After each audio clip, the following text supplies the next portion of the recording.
Promise ಇದ್ದರೆ ಅಥವಾ resonate ಆದರೆ ಮಾತ್ರ ತೊಗೊಳ್ಳಿ, ಇಲ್ಲ ಅಂದರೆ ಬಿಟ್ಬಿಡಿ. ಇದು ಒಂದು ಜನರಲ್ ರೀಡಿಂಗ್ ಮಾತ್ರ ಆಗಿರುತ್ತೆ. ಕಾರ್ಡ್ಸ್ನ ಶಫಲ್ ಮಾಡಿದಾಗ ಫೆಬ್ರವರಿ ಮಂತಲ್ಲಿ ನನಗೆ ಫಸ್ಟ್ ಕಾರ್ಡ್ ಟೆಂಪ್ರೆನ್ಸ್ ಕಾರ್ಡ್ ಬಂದಿದೆ. ಟೆಂಪ್ರೆನ್ಸ್ ಕಾರ್ಡ್ ಬಂದಿರೋದ್ರಿಂದ ಸೊ ನೀವು ಏನೋ ಟ್ರೈ ಮಾಡ್ತಾ ಇದ್ದೀರಾ, ಸೊ ಯಾರನ್ನಾದ್ರೂ ಕೇರ್ ಮಾಡ್ತಾ ಇದ್ದೀರಾ ಅಥವಾ ನಿಮ್ಮನ್ನು ಯಾರಾದರೂ ಲವ್ ಆ್ಯಂಡ್ ಟೇಕ್ ಕೇರ್ ಮಾಡ್ತಾ ಇದ್ದಾರೆ. ಸೊ ಸೆಂಟರ್ ಇದ್ದೀರಾ, ಗ್ರೌಂಡೆಡ್ ಇದ್ದೀರಾ ಅಂತ ಹೇಳ್ಬೋದು ಸದ್ಯಕ್ಕೆ. ಬಟ್ ಬಿಗ್ಗರ್ ಆ್ಯಂಡ್ ಬ್ರೈಟರ್ ಫ್ಯೂಚರ್ನ ಕೂಡ ಇಂಡಿಕೇಟ್ ಮಾಡುತ್ತೆ temperance card. Very caring energy. ನಿಮ್ಮ ಸುತ್ತಮುತ್ತಲ ಇರೋರೆಲ್ಲರೂ ನಿಮ್ಗೆ ತುಂಬ ಕೇರ್ ಮಾಡ್ತಾ ಇದ್ದಾರೆ, ಅಥವಾ ನಿಮ್ಮ ಮನೇನ ಡೆಕೋರೇಟ್ ಮಾಡ್ತಾ ಇದ್ದೀರಾ, ಅಥವಾ ನೀವು ಕನೆಕ್ಟ್ ಆಗಿರೋ ವ್ಯಕ್ತಿ ನಿಮ್ಮನ್ನು ತುಂಬ ಕೇರ್ ಮಾಡ್ತಾ ಇದ್ದಾರೆ, ಅಥವಾ ನೀವು ಕೇರ್ ಮಾಡ್ತಾ ಇದ್ದೀರಾ. ಸೊ ತುಂಬ ಡ್ರೀಮ್ಸ್ ಇದೆ, ತುಂಬ ಕನಸುಗಳನ್ನ ಕಟ್ಕೊಳ್ತಾ ಇದ್ದೀರಾ. ನೀವು ಮೀನ ಅಥವಾ ಕಟಕ್ ರಾಶಿಯವ್ರ ಜೊತೆ ಕನೆಕ್ಟ್ ಆಗಿರ್ಬೋದು. ಟೆಂಪ್ರೆನ್ಸ್ ಕಾರ್ಡ್ ಬಂದಿರೋದ್ರಿಂದ ಹೇಳೋದಾದರೆ ಮೀನ ಅಥವಾ ಕಟಕ್ ರಾಶಿ, ನೀವು ಯಾವುದೇ ರಾಶಿಯವ್ರ ಜೊತೆ ಕೂಡ ನಾರ್ಮಲಿ ಕನೆಕ್ಟ್ ಆಗಿರಬಹುದು.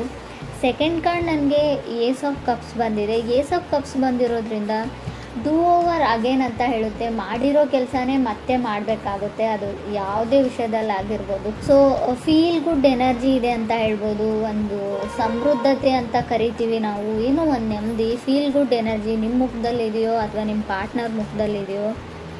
ತುಂಬ ಹೊಸ ವ್ಯಕ್ತಿಗಳ ಪರಿಚಯ ಆಗಿದೆ ಇತ್ತೀಚೆಗೆ, ಹೊಸ ಜಾಗದಲ್ಲಿ ಇರಬಹುದು ನೀವು. ಏಸ್ ಆಫ್ ಕಪ್ಸ್ ಇರೋದ್ರಿಂದ ಏಸಸ್ ಯಾವಾಗಲೂ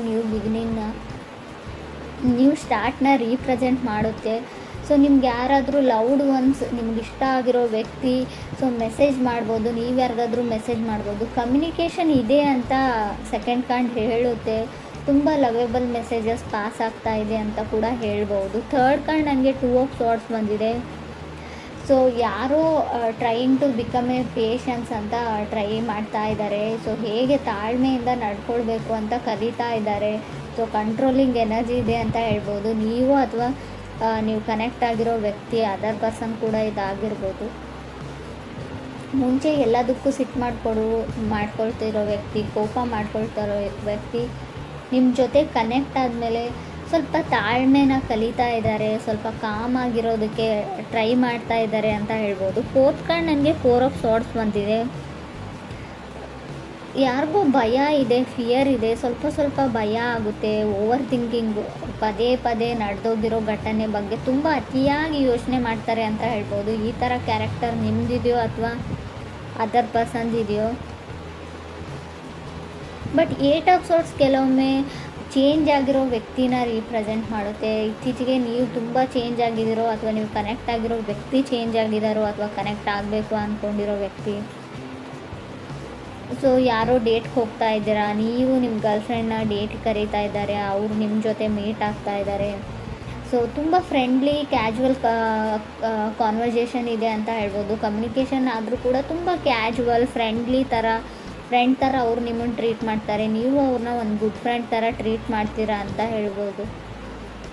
ಫಿಫ್ತ್ ಕಾರ್ಡ್ ನನಗೆ ಸಿಕ್ಸ್ ಆಫ್ ಕಪ್ಸ್ ಬಂದಿದೆ. ಸಿಕ್ಸ್ ಆಫ್ ಕಪ್ಸ್ ಕೆಲವೊಮ್ಮೆ ಸಿಕ್ಸ್ತ್ ಪ್ಲೇಸಲ್ಲಿ ಬಂದರೆ, ಅದು ಕೂಡ ಏಟ್ ಆಫ್ ಸೋರ್ಟ್ಸ್ ಆದಮೇಲೆ ಬಂದರೆ ಫ್ಲರ್ಟಿಂಗ್ ಎನರ್ಜಿ ಅಂತ ಹೇಳ್ತೀವಿ.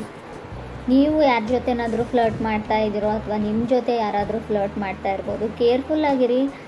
ಸೊ ಅವ್ರಿಗನ್ಸುತ್ತೆ ನಾನು ಫ್ರೆಂಡ್ ಮಾಡ್ಕೊಳ್ತಾ ಇದ್ದೀನಿ, ಕ್ಯಾಶುವಲ್ ಫ್ರೆಂಡ್ಸ್ನ ಮಾಡ್ಕೊಳ್ತಾ ಇದ್ದೀನಿ ಅಂತ ಅವ್ರು ಥಿಂಕ್ ಮಾಡ್ತಾ ಇರ್ಬೋದು. ಬಟ್ ಬೇರೆಯವರು ಅಥವಾ ನೀವಾಗಲಿ ಯಾರಾದರೂ ಇಬ್ಬರಲ್ಲೊಬ್ಬರು ಸೀರಿಯಸ್ ಆಗಿದ್ದೀರಾ ಅಂತ ಕೂಡ ಹೇಳುತ್ತೆ ಎನರ್ಜೀಸು. ಸ್ವಲ್ಪ ಕೇರ್ಫುಲ್ಲಾಗಿರೋದು ಒಳ್ಳೆಯದು. ಸೆವೆನ್ ಕಾರ್ಡ್ ನನಗೆ ಫೋರ್ ಆಫ್ ಪೆಂಟಿಕಲ್ಸ್ ಬಂದಿದೆ.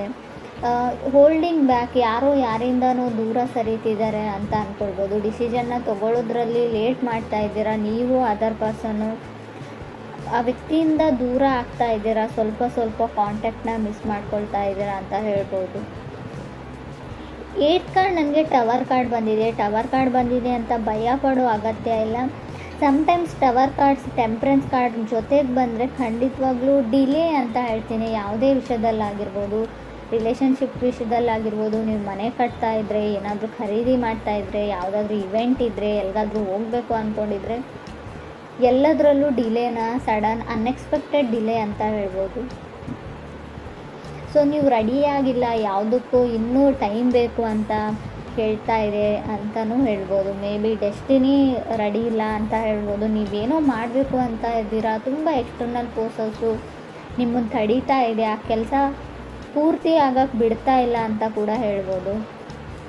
ಸೊ 9th ಕಾರ್ಡ್ ನನಗೆ ಹ್ಯಾಂಗ್ ಮ್ಯಾನ್ ಬಂದಿದೆ. ಹ್ಯಾಂಗ್ ಮ್ಯಾನ್ ಕೂಡ ಅದನ್ನೇ ಹೇಳುತ್ತೆ, ಎಲ್ಲ ಕೆಲಸಗಳು ನಿಧಾನವಾಗಿ ಆಗುತ್ತೆ, slow and steady wins the race ಅಂತ ಹೇಳ್ತೀವಿ. ಎಷ್ಟೇ ನಿಧಾನವಾಗಾದರೂ ಕೂಡ ಕೆಲಸ ಕಂಪ್ಲೀಟ್ ಆಗುತ್ತೆ ಅಂತ ಹೇಳ್ಬೋದು.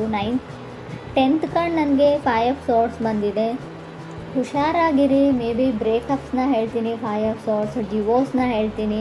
ನಿಮಗೆ ಗೊತ್ತಿಲ್ಲದೆ ಇರ್ಬೋದು, ಆಲ್ರೆಡಿ ಡಿವೋರ್ಸ್ ಆಗಿರೋ ವ್ಯಕ್ತಿ ಜೊತೆ ನೀವು ಕನೆಕ್ಟ್ ಆಗ್ತಾ ಇದ್ದೀರಾ ಇತ್ತೀಚೆಗೆ, ಅವ್ರು ಹೇಳದೇ ಇರಬಹುದು ಅಥವಾ ಆಲ್ರೆಡಿ ನಿಮಗೆ ಗೊತ್ತಿರ್ಬೋದು. 5 ಆಫ್ ಸಾರ್ಟ್ಸ್ ಕೆಲವೊಮ್ಮೆ ಮನೆಯಲ್ಲಿ ಡ್ರಾಮಾ ಫೈಟ್ಸ್ನ ರೀಪ್ರೆಸೆಂಟ್ ಮಾಡುತ್ತೆ, ಸಣ್ಣ ಪುಟ್ಟ ಜಗಳನು ದೊಡ್ಡದಾಗಿ. ಸೊ ಮೇ ಬಿ ಡಿವೋರ್ಸ್ವರೆಗೂ ಹೋಗಿರ್ಬೋದು. ಹರ್ಮೆಟ್ ಕಾರ್ಡ್ ಕೂಡ ಬಂದಿದೆ. ಸಮ್ಟೈಮ್ಸ್ ಹರ್ಮೆಟ್ ಕಾರ್ಡ್ ಡಿವೋರ್ಸ್ ಆದಮೇಲೆ ಮೇ ಬಿ ಸ್ಯಾಡಲ್ಲಿ, ಸ್ಟ್ರಗಲಲ್ಲಿ ಕೆಲವ್ರು ಇರ್ಬೋದು. ಫೈಟ್ ಫಾರ್ ಲವ್ ಅಂತ ಹೇಳುತ್ತೆ ಹರ್ಮೆಟ್ ಕಾರ್ಡ್. ಟಯರ್ಡ್ ಆಫ್ ಲವ್ ಅಂತ ಹೇಳ್ತೀವಿ. ಫುಲ್ ಆಫ್ ಡೌಟ್ಸ್ ಇದ್ದರೂ ಕೂಡ ಹರ್ಮೆಟ್ ಕಾರ್ಡ್ ಬಂದಿರುತ್ತೆ. ಡೌಟ್ಸ್ ನಿಮಗಿದೆಯೋ ಅಥವಾ ಅದರ್ ಪರ್ಸನ್ಗಿದೆಯೋ. 11th ಹರ್ಮೆಟ್ ಕಾರ್ಡ್ ಇರೋದ್ರಿಂದ ಖಂಡಿತವಾಗ್ಲೂ ನೀವು ಡಿಪ್ರೆಷನ್ ಲೆವೆಲ್ಗೆ ಹೋಗಿರ್ಬೋದು. ಕೆಲವರು ತುಂಬ ಓವರ್ ಥಿಂಕಿಂಗ್, ತುಂಬ ಯೋಚನೆಯಲ್ಲಿ ಕೂಡ ಕೆಲವರು ಇದ್ದೀರಾ ಅಂತ ಕಾರ್ಡ್ ಹೇಳುತ್ತೆ. ಕೆಲವ್ರಿಗೆ ವೆಕೇಷನ್ನ ಅಗತ್ಯ ಇದೆ ಅಂತ ಹೇಳ್ಬೋದು. 2 ಆಫ್ ಸಾರ್ಟ್ಸ್ ಓವರ್ ವರ್ಕ್ನ ಕೂಡ ಸೆಕೆಂಡ್ ಕಾರ್ಡ್ ರೀಪ್ರೆಸೆಂಟ್ ಮಾಡೋದ್ರಿಂದ ಎಲ್ಲಿಗಾದರೂ ಟ್ರಿಪ್ ಹೋಗಿ ಸ್ವಲ್ಪ ಬ್ಯುಸಿಯಾಗಿ ಬೇರೆ ಜಾಗದಲ್ಲಿ ಟೈಮ್ನ ಸ್ಪೆಂಡ್ ಮಾಡಿ ಅಂತ ಹೇಳ್ಬೋದು. ಇನ್ಕಮ್ ಚೆನ್ನಾಗಿದೆ ಅಂತ ಹೇಳ್ತೀನಿ. ಫೈನಾನ್ಷಿಯಲಿ ನನಗೆ ಇನ್ಕಮ್ ತುಂಬ ಚೆನ್ನಾಗಿದೆ ಅಂತ ಕಾಣಿಸ್ತಾ ಇದೆ. ಸೊ ನಿಮ್ಮದೇ ಕೆಲಸ ಮಾಡೋ ಜಾಗದಲ್ಲಿ ನೀವು ತುಂಬ ಬ್ಯುಸಿಯಾಗಿದ್ದೀರಾ, ಓವರ್ ವರ್ಕ್ ಮಾಡ್ತಾಯಿದ್ದೀರಾ, ತುಂಬ ರೆಸ್ಪಾನ್ಸಿಬಿಲಿಟೀಸ್ ಇದೆ, ಬ್ಲಡ್ ಪ್ರೆಷರ್ ಜಾಸ್ತಿ ಆಗ್ತಾ ಇದೆ, ಟೆನ್ಷನ್ ಇದೆ, ಡಿಪ್ರೆಷನ್ ಇದೆ. ಸೊ ಮೇ ಬಿ ಇದು ನೀವು ಕೆಲಸ ಮಾಡೋ ವಿಷಯಕ್ಕೆ ಸಂಬಂಧಪಟ್ಟಿರುತ್ತೆ ಅಂತ ಹೇಳ್ಬೋದು. ವೆಕೇಷನ್ನ ಅಗತ್ಯ ಇದೆ ನಿಮಗೆ, ಸ್ವಲ್ಪ ಟೈಮ್ ತೊಗೊಳ್ಳಿ, ಹೊರಗಡೆ ಎಲ್ಲಾದರೂ ಹೋಗಿ. ಸೊ ಕೆಲವ್ರು ರೆಡಿಯಾಗಿದ್ದೀರಾ, ಕೆಲವ್ರದ್ದು ಮದುವೆ ಕೂಡ ಫಿಕ್ಸ್ ಆಗಿದೆ ಅಂತ ಅಂದ್ಕೊಳ್ತೀನಿ ನಾನು. ಏಸ್ ಆಫ್ ಕಪ್ಸ್ ಇರೋದ್ರಿಂದ ಆಲ್ರೆಡಿ ಮದುವೆ ತುಂಬ ರೀಸೆಂಟಾಗಿ ಮದುವೆ ಆಗಿರ್ಬೋದು. 15 days 1 ಮಂತಲ್ಲಿ ಕೆಲವ್ರು ಮದುವೆ ಇರ್ಬೋದು ಮುಂದೆ, ಅಥವಾ ಆಲ್ರೆಡಿ ಮದುವೆ ಆಗಿರಬಹುದು ಅಂತ ಹೇಳ್ತಾ ಇದೆ. ಮೇ ಬಿ ಇದು 1.5 ಡೇದು ಕೂಡ ನಾನು ಕೌಂಟ್ ಮಾಡ್ತೀನಿ. 2 days ಆಯಿತು, 1 days ಆಯಿತು, ಗೊತ್ತಿಲ್ಲ ನನಗೆ. ನಾನು ರೀಡಿಂಗ್ ನೋಡುವಾಗ ಇದು ನಿಮ್ಗೆ ಅನ್ವಯಿಸುತ್ತೆ ಅಂತ ಅಂದ್ಕೊಳ್ತೀನಿ. ಕೆಲವ್ರು ತುಂಬ ಖುಷಿಯಾಗಿದ್ದೀರಾ, ಕೆಲವರು ತುಂಬ ನರ್ವಸ್, ಫಿಯರ್ ಅಂತ ಆಗಲೇ ಹೇಳಿದೆ ನಾನು. ತುಂಬ ಭಯದಲ್ಲಿದ್ದೀರಾ ಕೆಲವರು. ಭಯ ನಿಮಗಿದೆಯೋ ಅಥವಾ ನಿಮ್ಮ ಪಾರ್ಟ್ನರ್ಗಿದೆಯೋ, ತುಂಬ ನರ್ವಸ್ನೆಸ್ ಇದೆ, ಭಯ ಇದೆ ಅಂತ ಕೂಡ ಕಾರ್ಡ್ಸ್ ಹೇಳ್ತಾ ಇದೆ. ಬಟ್ ಟವರ್ ಕಾರ್ಡ್ ಇರೋದ್ರಿಂದ ಹೆಲ್ತಿನ ವಿಚಾರದಲ್ಲೂ ಕೂಡ ನೀವು ತುಂಬ ಗಮನ ಕೊಡಬೇಕು. ಅನ್ಎಕ್ಸ್ಪೆಕ್ಟೆಡ್ಲಿ ಹೆಲ್ತ್ ಹಾಳಾಗುವಂಥ ಚಾನ್ಸಸ್ ಇದೆ. ಸೊ ಹಾಸ್ಪಿಟ್ಲಿಗೆ ಹೋದ್ಮೇಲೆ ನೀವೇನೋ ಮಾಡೋಕ್ಕೆ ಹೋಗಿ ಏನೋ ಆಗ್ಬೋದು, ಅದು ಸರ್ಜರಿನೋ ಅದು ಇದು ಅಂತ ಹೇಳಿರ್ತಾರೆ. ಬಟ್ ಸಮಥಿಂಗ್ ವೆಂಟ್ ರಾಂಗ್ ಅಂತ ಹೇಳುತ್ತೆ. ಆಲ್ರೆಡಿ ಕೆಲವರಿಗೆ ಅದು ಅನುಭವಕ್ಕೆ ಬಂದಿರ್ಬೋದು ಕುಂಭರಾಶಿಯವರಿಗೆ ಅಂತ ಅನಿಸುತ್ತೆ. ಏನೋ ಸ್ಕಿನ್ ಇನ್ಫೆಕ್ಷನ್ನು, ಕೈಯಲ್ಲಿ ಏನೋ ಇನ್ಫೆಕ್ಷನ್ನು, ಸ್ಕಿನ್ ಎಲ್ಲ ಫರ್ಜಿಂಗ್ ಆಗ್ತಾ ಇದೆ, ಸಿಪ್ಪೆ ಥರ ಬರ್ತಾ ಇದೆ, ಬೆಳಗಳಿಗೆ ಏನೋ ಆಗಿದೆ.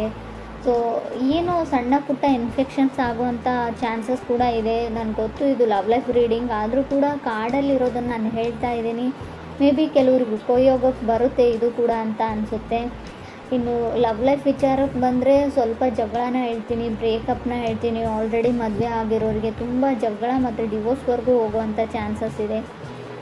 ತುಂಬ ಯೋಚನೆ ಮಾಡಬೇಡಿ. ಮಿಸ್ಅಂಡರ್ಸ್ಟ್ಯಾಂಡಿಂಗ್ ಕೂಡ ನನಗೆ ಕಾರ್ಡ್ಸಲ್ಲಿ ಕಾಣಿಸ್ತಾ ಇದೆ. ಟವರ್ ಕಾರ್ಡ್ ಇರೋದ್ರಿಂದ ಮಿಸ್ಅಂಡರ್ಸ್ಟ್ಯಾಂಡಿಂಗ್ ಆಗೋದ್ರ ಜೊತೆಗೆ ಅದನ್ನು ನೀವು 100% ನಂಬ್ತೀರಾ ಕೂಡ.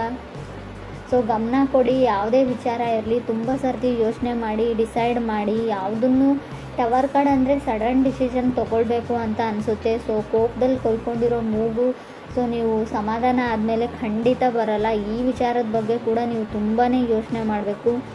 ಕೆಲವ್ರಿಗೆ ನನಗನ್ಸುತ್ತೆ ಹ್ಯಾಂಗ್ ಮ್ಯಾನ್ ಇರೋದ್ರಿಂದ ನಿಮಗೆ ಡಿಲೇ ಮಾಡೋಕ್ಕಿಷ್ಟ, ನೀವೇ ಯಾವುದನ್ನು ತುಂಬ ಎಳಿತಾ ಇದ್ದೀರಾ, ಯಾರಿಗೂ ತುಂಬ ಕಾಡಿಸ್ತಾ ಇದ್ದೀರಾ ಅಂತ ಕೂಡ, ನೋ ಹೇಳ್ತಾ ಇದ್ದೀರಿ ಅಂತ ಕೂಡ ಕಾರ್ಡ್ ಹೇಳುತ್ತೆ.